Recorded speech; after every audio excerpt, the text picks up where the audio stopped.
আসসালামু আলাইকুম ভিউয়ার্স, কি অবস্থা সবার? আশা করি সবাই অনেক বেশি ভালো আছেন। এবং আজকে দেখেই বুঝতেছেন আমরা কিন্তু আজকে একটা ফোনের রিভিউ করতে যাইতেছি। এবং ক্রিয়েটার্স কম্পিউটার ইউটিউব চ্যানেলে কিন্তু এমনটা কখনো হয় নাই যে আমরা কোনো ফোনের রিভিউ করি, বাট আজকে এমনটাই হচ্ছে। এবং আজকে কিন্তু আমরা একটা ফোন নিয়ে চলে আসছি আপনাদের সামনে, এবং এই ফোন নিয়ে আজকে বিস্তারিত কথা থাকবে। এটা আমরা আনবক্সিং করব এবং এটা আমরা অলমোস্ট 1 মাস ইউজ করে যে ইউজার এক্সপিরিয়েন্সটা পেয়েছি সেটা আপনাদের সাথে শেয়ার করব। এবং ফোনটার মডেল হচ্ছে Honor 200, যেটা ইতিমধ্যেই মানুষের মুখে মুখে এই মডেলটা শোনা যায়। সো চলুন দেখি এই ফোনটার ভিতরে কি আছে এবং কেন এটা এত মার্কেটে সাড়া ফেলে দিচ্ছে। সো ভিউয়ার্স, স্ট্রেট ভিডিওতে চলে যাচ্ছি এবং ফিরে আসছি ইন্টোর পরে। Welcome back after the interviewers. আমরা আজকে যে ফোনের মডেলটা এনেছি এটা হচ্ছে Honor 200, যেটা রিসেন্টলি লঞ্চ হয়েছে। এবং এটা কিন্তু স্মার্টের একটা প্রোডাক্ট, অর্থাৎ স্মার্ট টেকনোলজিস যারা আমাদেরকে এত ভালো ওয়ারেন্টি দিয়ে থাকে অলওয়েজ, তাদের কিন্তু একটা অথরাইজড প্রোডাক্ট। এখানে একটা সিম ইনজেক্টর দেওয়া থাকবে। এই সিম ইনজেক্টর দিয়ে আপনারা সিম কার্ড যেই ট্রেটা সেটা খুলতে পারবেন, বের করতে পারবেন। এবং এটার ভিতরে একটা ট্রান্সপারেন্ট কভার দেওয়া থাকবে, যেটা কমপ্লিটলি ফ্রি আসে ফোনের সাথে। এটা দেওয়া থাকবে ভিতরে। এখানে একটা চার্জার দেওয়া থাকে। চার্জারটা হচ্ছে 100 ওয়াটের একটা চার্জার, যেটা অ্যাডভার্টাইজ করা হয়েছে যে 15 মিনিটে 57% চার্জ এটাতে হয়ে যায়। অর্থাৎ এক্সপেক্ট করা যায় 30 থেকে 35 মিনিটের মধ্যে আপনার ফোন ফুললি চার্জ হয়ে যাবে, যেটা অ্যাডভার্টাইজড হিসেবে বলা হয়েছে। সো চার্জারটা ভিতরে নেই, চার্জারটা বাইরে আছে, যেহেতু আমরা 1 মাস ফোনটা ইউজ করেছি। এই হচ্ছে ফোনের ব্যাক ডিজাইন, এবং দেখতে কিন্তু খুবই প্রিমিয়াম অ্যান্ড গ্লসি একটা প্রিন্ট এখানে দেওয়া আছে, গ্লসি একটা ফিনিশ। এবং সামনে দিয়ে যদি দেখাই, স্ক্রিনটাও কিন্তু খুবই স্মুথ অ্যান্ড স্টেডি। এখন চলুন ফোনটা নিয়ে আমরা কিছু কোর কথা বলি। যেমন ফোনটার প্রথমেই ডিসপ্লে নিয়ে কথা বলতে হয়। ডিসপ্লেটা হচ্ছে এটা একটা অ্যামোলেড ডিসপ্লে, যেটা এই রেঞ্জের ফোনের মধ্যে খুবই সুটেবল একটা ডিসপ্লে। এছাড়া এটা কিন্তু কোয়াড কার্ভ একটা ফোন, অর্থাৎ আপনারা ফোনের এজগুলো যদি দেখেন, এই ফোনে একদম হালকা একটা কার্ভ দেখতে পারবেন আপনারা। এবং চারটা সাইডেই কিন্তু এই কার্ভ দেওয়া আছে। এই কার্ভ দিলে হয় কি, আপনারা যখন ফোন ইউজ করেন তখন এভাবে যখন ব্যাকে যান, দেন মেনু সোয়াইপ করেন, তখন এই এডজে ফোন আঙ্গুলগুলো আটকে যায় না। যদি কার্ভটা না দেওয়া থাকে তাহলে দেখা গেছে ফোনটা একটু আটকে যায়, ইউজ করতে একটু ইনকনভিনিয়েন্ট হয়। তাই এই কার্ভগুলো দেওয়াতে খুবই স্মুথলি আপনারা ইউজ করতে পারবেন। এছাড়া ফোনের রেজলিউশন হচ্ছে 2644x1200, এবং এটা কিন্তু 120 হার্জের রিফ্রেশ রেট দেওয়া আছে এই ফোনে। আজকাল মনিটরে দেখা যায় 120 হার্জ, 160 হার্জ, কিন্তু এখন কিন্তু ফোনেও 120 হার্জ চলে আসছে। সো বুঝতেই পারতেছেন কতটা আপগ্রেডেড একটা ফোন। সো এই ছিল মোটামুটি ডিসপ্লের একটা ধারণা। এবার আমরা কথা বলবো ফোনের ক্যামেরা নিয়ে। ক্যামেরার বিষয়টা কিন্তু খুবই ইন্টারেস্টিং, কারণ এখানে রিয়ার ক্যামেরা ইউজ করা হয়েছে টোটাল 112 মেগাপিক্সেল ক্যামেরা। এখানে টোটাল 3টা ক্যামেরা আছে। প্রথম ক্যামেরা এবং সেকেন্ড ক্যামেরাটা 50 মেগাপিক্সেল, এবং থার্ড যে ক্যামেরাটা সেটা হচ্ছে 12 মেগাপিক্সেল।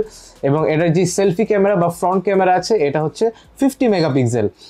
এখন অনেকে কোয়েশ্চেন করতে পারেন যে 50 মেগাপিক্সেল তো আমরা সচরাচর সব ধরনের ফোনে দেখি, 15-20 হাজার টাকার ফ্রন্ট ক্যামেরা 50 মেগাপিক্সেল দেওয়া থাকে।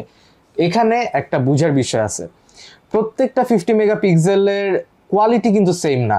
কারণ ক্যামেরার ভিতরে অনেকগুলো সেন্সরস দেওয়া থাকে, যেই সেন্সরসগুলো যত বেশি কোয়ালিটিফুল, ক্যামেরার পিকচার কোয়ালিটি বা ভিডিও কোয়ালিটি ততটা ভালো হয়।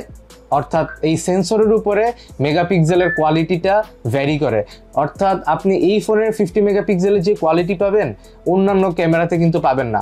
আবার সনির যে সেন্সরগুলো আছে, বেস্ট সেন্সরগুলো, ওই সনির সেন্সরে যে 50 মেগাপিক্সেলের যে কোয়ালিটি পাবেন, অন্যান্য ফোনে কিন্তু সেই কোয়ালিটিটা পাবেন না। সো 50 মেগাপিক্সেলেরও বিভিন্ন ভ্যারিয়েন্ট আছে, বিভিন্ন কোয়ালিটি আছে। সো ওই অনুযায়ী ফোনগুলা ক্রিয়েট করা হয়। এবং এই ফোনে যে 50 মেগাপিক্সেলটা দেওয়া আছে সেটা কিন্তু এই রেঞ্জে অন্যান্য ফোনের সাথে কম্পেয়ার করলে ম্যাচ করতে পারবেন না। এটাটা ডেফিনেটলি বেটার। আমি একটু ক্যামেরা সেকশনে যে আপনাদের ক্যামেরার একটা ব্রিফ দিতে চাই। এটা হচ্ছে এটার ব্যাক ক্যামেরার যেই কোয়ালিটিটা এটা। এবার যদি আমরা একটু ফ্রন্ট ক্যামেরাটা দেখতে চাই, ক্যামেরার সামনে ধরি, এই হচ্ছে আমাদের ফ্রন্ট ক্যামেরা। সো আপনারা দেখতেই পাচ্ছেন আমাদের ফ্রন্ট ক্যামেরাটা, এবং কোয়ালিটি কিন্তু যথেষ্ট ভালো। আপনারা শর্টলি বুঝতে পারবেন, বা কোনো শোরুমে গেলে কিন্তু তাদের ওইখানে টেস্টিং ফোন থাকে, ওইখানে গেলে আপনারা আইডিয়াটা নিতে পারেন। সো এই হচ্ছে ফোনের ওভারঅল একটা বিষয়। এবং ফোনের ডিজাইনটা কিন্তু খুবই হ্যান্ডি এবং খুবই কনভিনিয়েন্ট লাগতেছে, মানে ক্যারি করা বা পকেটে রাখার জন্য খুবই ইজি হবে। এটাতে কিন্তু 5200 mAh এর ব্যাটারি ইউজ করা হয়েছে, যেটা লিথিয়াম আয়ন ব্যাটারি। এবং এটা কিন্তু বিগ ব্যাটারি হিসেবে আমরা কাউন্ট করতে পারি। এবং এটা কিন্তু নিচে এবং উপরে স্টেরিও স্পিকার দেওয়া আছে, এবং এই ফোনে কিন্তু কোনো USB 3.5mm যে ইউনিভার্সাল জ্যাকটা থাকে সেই অপশন পাবেন না। সো কারো যদি ইয়ারফোন নিয়ে একটু স্ট্রাগল হয় তারা কিন্তু এই স্টেরিও স্পিকারসগুলো দিয়ে আপনাদের গেমিং বা মুভি দেখা বা সিরিজ দেখা বা নিউজ দেখা বা খেলা দেখা যে কোনো পারপোজ কিন্তু আপনারা এই দুইটা স্টেরিও স্পিকার দিয়েই কমপ্লিট করতে পারেন। এবং এই ইউনিভার্সাল জ্যাকটা না থাকলেও এখানে কিন্তু একটা Type-C পোর্ট দেওয়া আছে, যেটাতে আপনারা Type-C পোর্টের এখন ইয়ারফোন পাওয়া যায়, সেগুলো কানেক্ট করতে পারেন, কিংবা ওয়্যারলেস ব্লুটুথ এয়ারবাডস পাওয়া যায়, ক্রিয়েটার্স কম্পিউটারেও অ্যাভেলেবল আছে, আপনারা এগুলো নিয়েও ইউজ করতে পারেন। এয়ারবাড বা ওয়্যারলেস যে নেকব্যান্ডগুলো আছে সেগুলো দিয়ে আপনারা ইউজ করতে পারেন, আমার মনে হয় এটাই ভালো হয়। তো এই ছিল মোবাইলের আউটার ফিচার মোটামুটি, এবং এটার যে সিম ইনজেক্টরটা আছে এখানে, সেটা কিন্তু আপনারা বের করলে দেখতে পারবেন এখানে কোনো এক্সট্রা মেমোরি কার্ড লাগানোর কোনো অপশন নাই, এখানে যে সিমের স্লট, এখানে কোনো অ্যাডিশনাল মেমোরি কার্ড আপনারা অ্যাড করতে পারবেন না। এটা হচ্ছে 12/512 GB ভ্যারিয়েন্টের ফোন, এবং এটার কিন্তু আরো বিভিন্ন ধরনের ভ্যারিয়েন্ট আছে, আপনারা চাইলে মার্কেটে সেগুলো খুঁজে পেতে পারেন। এই ফোনে যে চিপসেটটা ইউজ করা হয়েছে সেটা হচ্ছে কোয়ালকম স্ন্যাপড্রাগন 7 Gen 3 4 ন্যানোমিটারের একটা চিপসেট ইউজ করা হয়েছে, যেটা গেমিং প্রোডাক্টিভ কাজের দিক দিয়ে খুবই দ্রুত কাজ করে। এবং আমরা যে 1 মাস এটা ইউজ করেছি, এটাতে আমরা কিন্তু কোনো ল্যাগ বা কোনো কিছু ফেস করি নাই, খুবই স্মুথলি কাজ করা যাচ্ছে এই ফোনটাতে এখন পর্যন্ত। এবং ফ্রি ফায়ার, পাবজি বা call of duty mobile, mobile legends এই টাইপ গেম কিন্তু এটা খুবই ইজিলি হ্যান্ডেল করতেছে এবং ভালোই ফ্রেম রেট দিচ্ছে। সো আপনারা বলতে পারেন একটা গেমিং পারফরমেন্স আপনারা যদি করতে চান এই ফোনে, খুবই ভালো একটা গেমিং পারফরমেন্স পাবেন।